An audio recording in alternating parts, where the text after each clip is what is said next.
क्या आपने कभी सोचा है कि हजारों किलोमीटर लंबे और अंधेरे समुद्र में ब्लू व्हेल आखिर रास्ता कैसे ढूंढती है?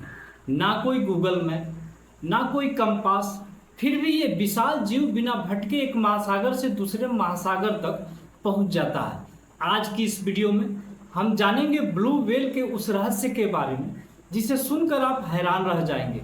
वीडियो को आखिर तक जरूर देखना, क्योंकि बीच में स्किप किया तो सबसे खतरनाक और दिलचस्प जानकारी मिस हो जाएगी।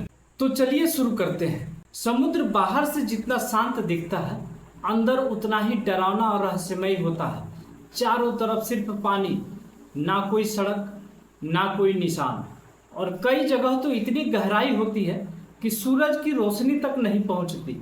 लेकिन इसी अंधेरे महासागर में ब्लू व्हेल हजारों किलोमीटर का सफर तय करती है और कभी रास्ता नहीं भूलती। सबसे पहले समझिए कि ब्लू व्हेल की सुनने की क्षमता इंसानों से कई गुना तेज होती है। ये जीव समुद्र में पैदा होने वाली बेहद हल्की आवाजों को भी सुन सकता है। वैज्ञानिकों के अनुसार ब्लू व्हेल बहुत कम फ्रीक्वेंसी वाली आवाजें निकालती है, जिन्हें लो फ्रीक्वेंसी साउंड कहा जाता है। ये आवाजें समुद्र में हजारों किलोमीटर दूर तक जा सकती है, यानी एक ब्लू व्हेल दूसरी ब्लू व्हेल से बहुत दूर होने के बावजूद भी संपर्क में रहती है। अब सवाल ये है कि इसका रास्ता ढूंढने से क्या संबंध है। देखो, ब्लू व्हेल समुद्र में इको नेविगेशन जैसी तकनीक का इस्तेमाल करती है। जब वो आवाज निकालती है तो वो आवाज समुद्र के अंदर पहाड़ों, चट्टानों और अलग अलग सतहों से टकराकर वापस लौटती है। इन लौटने वाली आवाजों से ब्लू व्हेल को अंदाजा हो जाता है कि आगे क्या है, कितनी गहराई है और किस दिशा में जाना सुरक्षित होगा।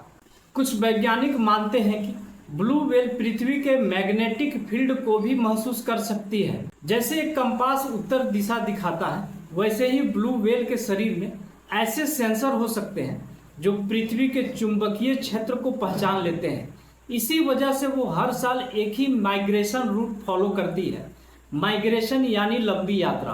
ब्लू व्हेल हर साल हजारों किलोमीटर का सफर करती है, गर्म पानी वाले इलाकों से ठंडे महासागरों तक, सिर्फ खाने और बच्चों को जन्म देने के लिए नहीं। सबसे हैरानी की बात यह है कि वो कई साल बाद भी उसी रास्ते पर वापस लौट आती है। लेकिन समुद्र में रास्ता ढूंढना हमेशा आसान नहीं होता। आज इंसानों के जहाज, पनडुब्बियां और समुद्री मशीनें इतनी ज्यादा आवाज पैदा करती हैं कि कई बार ब्लू व्हेल भ्रमित हो जाता है। इसे नॉइज पोल्यूशन कहा जाता है। कई बार तेज आवाजों की वजह से व्हेल अपना रास्ता खो देती है और किनारों पर आकर फंस जाती है। आपने खबरों में देखा होगा कि कई विशाल व्हेल समुद्र तट पर मृत पाई जाती हैं। इसके पीछे एक बड़ा कारण इंसानों द्वारा पैदा किया गया शोर भी माना जाता है। ब्लू व्हेल सिर्फ आवाज ही नहीं, समुद्र के तापमान और पानी की धाराओं को भी महसूस करती है। समुद्र में अलग अलग जगहों का तापमान अलग होता है और पानी की धाराएं भी अलग दिशा में बहती है। व्हेल इन संकेतों को पहचान कर समझ जाती है कि उसे किस दिशा में जाना है। अब जरा सोचिए, एक ऐसा जीव जिसका दिल कार जितना बड़ा होता है, जिसकी जीभ हाथी जितनी भारी हो सकती है, वो बिना किसी टेक्नोलॉजी के पूरे महासागर का रास्ता याद रखता है। ये किसी सुपर पावर से कम नहीं है। तो दोस्तों, ये जानकारी कैसा लगा कमेंट में जरूर बताएं। हमारे चैनल को सब्सक्राइब करें और बेल आइकन जरूर दबाएं, ताकि कोई भी नोटिफिकेशन सबसे पहले आप तक जरूर पहुंचे। मिलते हैं अगली वीडियो में, तब तक के लिए धन्यवाद।